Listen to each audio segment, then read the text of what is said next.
Hey guys, one of my viewers requested an update on the orchids that I transplanted to the larger wire baskets. So I have two anosmums here that I transplanted, and you can see I got these as seedlings last March, March of 2016, and in the whole grow season this one grew a cane this long, and now this year it's already grown a cane this long. And then this one, it grew two canes this long last year, and then this year it's already grown two canes this long. So they've been doing very well, in these large upside down baskets. I wanted to do a video today not about, oh, look how long they're growing, but about me reaffirming how much I love baskets and upside down growing in terms of the favors it does for me as far as orchid roots. My first point is about what slabs and baskets offer that pots don't. First, there's no barrier between you and the roots, and I cannot overstate how wonderful that is. So you can touch the roots. Hey, look at that little guy. Hi. You can touch the roots. I went to an orchid show earlier this spring. All around there were signs that said, "Don't touch the plants." And you know what I wanted to do? I wanted to touch the plants. Touching something is a separate dimension of experience from just seeing that thing. It's nice to be able to have, more than one dimension of experience. Also, with no barrier, you get an unfiltered visual experience. The light reflecting off the roots, the light that reflects off the roots streams straight into my eyeballs. It's not traveling through plastic. So my view of the roots, it's just so clean and so clear and so crisp.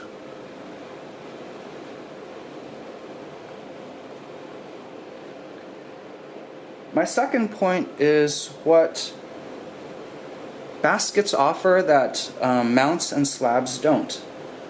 Now, I think people who grow on slabs, plaques, or rafts, and the ones that remember to water, they are being so responsible and so loving toward their orchids. I would never recommend, I would never say baskets are superior to slabs if you're good about watering. This point is more of an emotional and funny one that I've noticed about baskets. With baskets, you can still get a very good degree of the beautiful fanning of the roots that you get with slabs, because the canes, the new canes, they grow on the older canes. So here's an older one and the new one grows on it. So there's often still a few inches where the roots are just hanging out mid-air. So, you can still get a very nice fanning going on.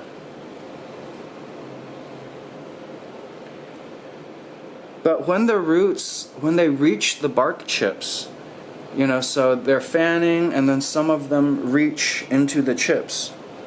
Some of them reach into the chips. When that happens, well, the bark chips, they're all a complete jumble. They're just a complete jumble. So the roots, they reach the jumble, and because the bark chips are a jumble, they start branching in all these crazy ways. So what you get are these branching designs.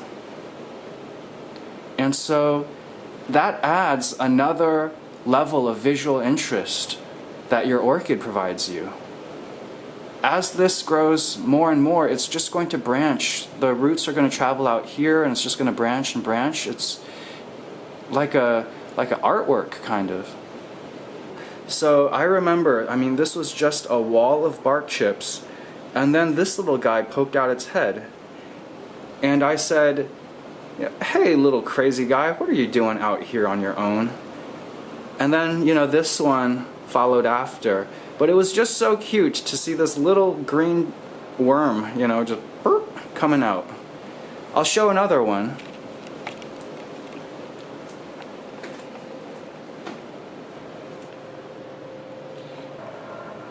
Here's my new pendulum, and you can see this little cute root has just started poking out. What are you doing there, little guy, all by yourself? My last point is about what upside down growing offers.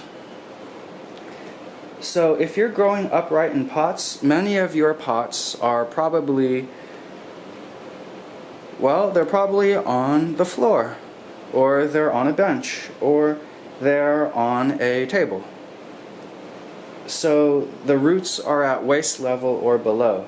So when you want to inspect roots, you walk over to the plant, and then the canes and leaves are what's closest to your eye.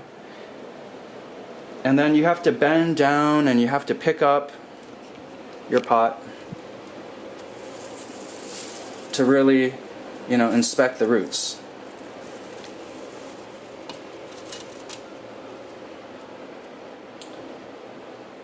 With upside down growing though,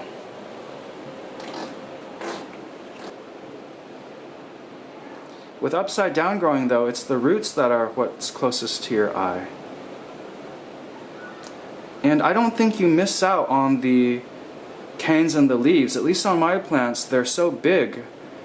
The canes and leaves have such surface area that, you can't miss them. So having the roots closest kind of, balances out the visual of the huge leaves and canes.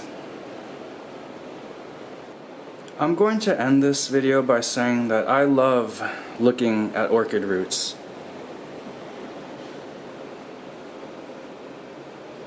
Most plants, well, many plants have beautiful foliage, but where else are you going to find this beautiful contrast between the white velamen and the light green growing tips?